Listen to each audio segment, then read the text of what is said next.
त्रिशिवरमानस हंस चराचर जनन स्थिति लय कारणभो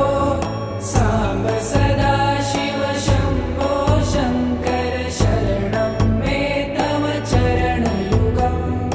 अन्तःकरणविशुद्धिं भक्तिं च त्वयि सतिं प्रदेहि विभो साम्ब सदा शिव शम्भो शङ्कर शरणं मे तव चरणयुगम्